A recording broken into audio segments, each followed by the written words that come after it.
If you combine a traditional Nintendo with a portable Nintendo, you get a Nintendo Switch, the first console in history that you can take with you everywhere you go, and at the same time, you can also connect to your TV and play the same games there. So yes, my friends, the Switch is two different consoles at the same time.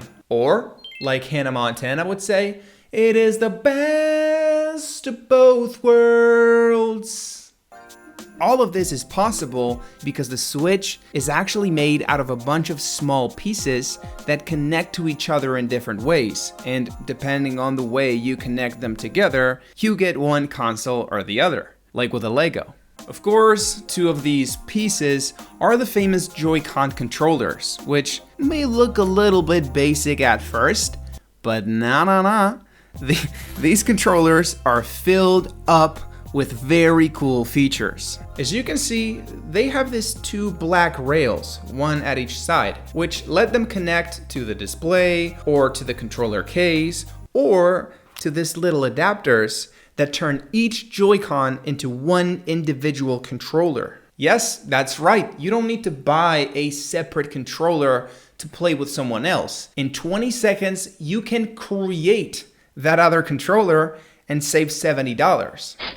They also have a state-of-the-art vibration engine with a couple small vibrators inside of each controller. Don't get it twisted though. These vibrators are only meant to enhance your gaming experience, making you feel whatever is going on in the game. For example, if Mario is gliding through an electric cable, you're going to feel the electric cable. Or if Zelda gets hit by an enemy, you feel the punch in your hands. It may seem like a little bit of a gimmick at first, but no, it actually works. I've tried it and I can tell you, at least to me, it has made gaming on the Switch feel more realistic.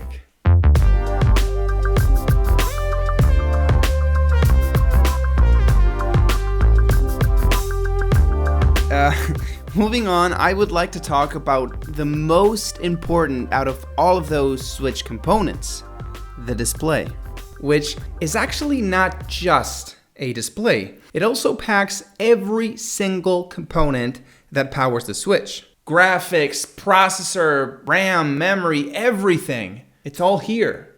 It's all inside of this little tablet. And if you compare it to a normal console, or even worse, a gaming PC, you realize how crazy it is that they could fit all those components in such a small space. That's why the Switch is the first and only hybrid console we know, because it's almost impossible to pull this off. It is a Japanese engineering masterpiece.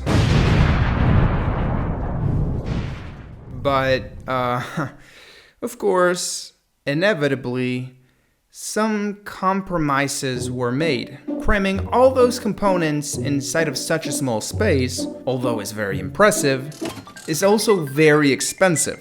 Nintendo spent a big chunk of the budget they had to build the Switch display, trying to make it smaller and smaller and smaller, which inevitably meant that they had no money left for things like including an anti-reflective coating on the display, or making the external layer out of glass instead of plastic. The sacrifice they made to make the Switch be so small and lightweight was making the display panel as cheap as possible. But don't worry, okay? Once you turn it on, it's actually not so bad. And if you really care, there's a slightly more expensive Switch with an OLED display that looks a lot better.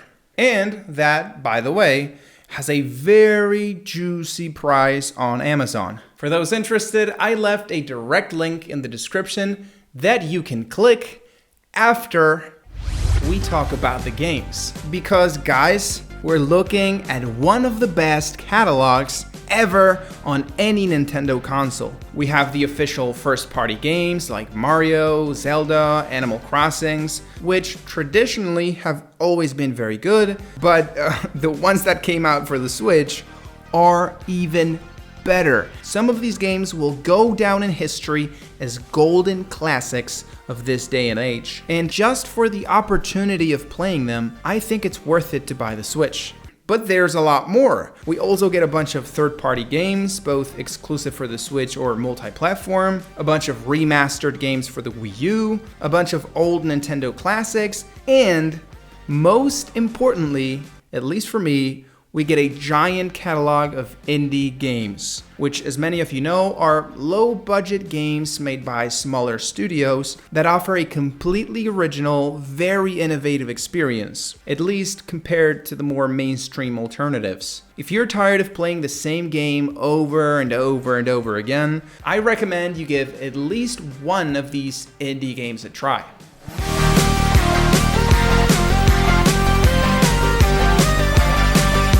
Good summarization to unify everything I said could be that, as opposed to other consoles, you don't have to adapt to the Switch, because the Switch adapts to you. You don't have to play games on your TV. You can play them by the bed, in the bathroom, outside, and you don't have to play the same games all the time. You can switch up and try new things.